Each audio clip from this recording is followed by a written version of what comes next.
He wasn't born ordinary. He was born into thunder. His father was Ragnar Lothbrok, the man kings feared and gods watched closely. But being the son of a giant doesn't make you strong. It just makes the world wait for you to fail. From the moment Björn could walk, he lived under a shadow taller than any mountain. Every warrior, every friend, every enemy asked the same silent question: can the son ever surpass the father?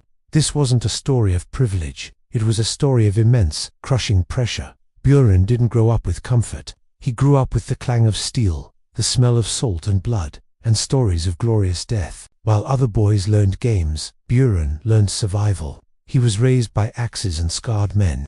His mother, Lagertha, was no ordinary woman. She was a shield maiden, a leader, a storm in human form. From her, Björn learned discipline and resilience. From his father, he learned ambition and the art of looking beyond the horizon. And from both, he learned to be fearless. He learned that mercy can be a weakness, that hesitation gets men killed, and that respect isn't given, is taken, blade in hand. His most famous name, Ironside, wasn't a gift. It was earned in the heart of battle. The stories say that in one legendary fight, blades struck him again and again, yet he stood. He refused to fall. Enemies watched in disbelief, as their swords seemed to bounce off him as if he were made of iron. Arrows failed, axes failed, fear failed, and so they named him Björn Ironside.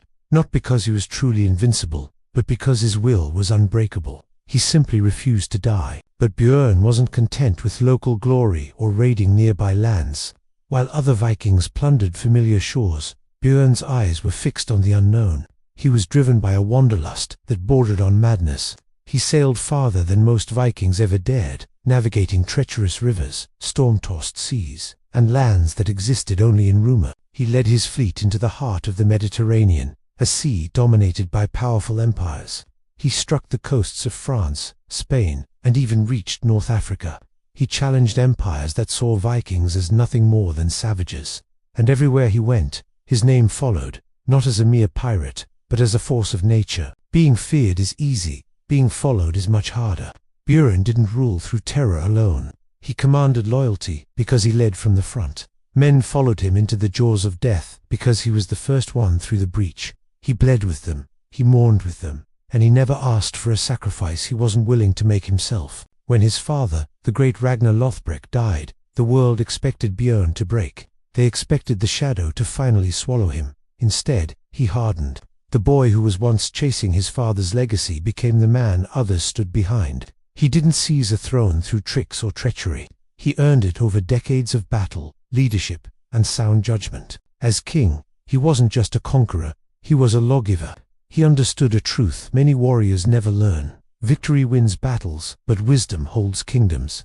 Björn knew when to draw his sword and, more importantly, when to keep it sheathed. That restraint, that balance between warrior and statesman, is what separates true legends from forgotten corpses. Of course, Björn Ironside wasn't perfect. He made powerful enemies, he made costly mistakes, he lost people he loved deeply, and those losses carved scars far deeper than any sword could. But history doesn't remember perfection, it remembers impact. Björn proved one brutal, inspiring truth. You are not defined by the name you inherit, but by the weight you add to it. If Ragnar was a myth that exploded across the world, Björn became the foundation upon which sagas were built. Kingdoms rose on his reputation, songs were sung of his incredible journeys for centuries, and long after his death, the name Björn Ironside still carried immense power. Not because he was born great, but because he met the challenge of his birthright and refused to remain small. Thank you for watching. If you want to explore more stories of legendary figures who carved their own path, make sure to follow and subscribe and hit that notification bell. We'll see you in the next one.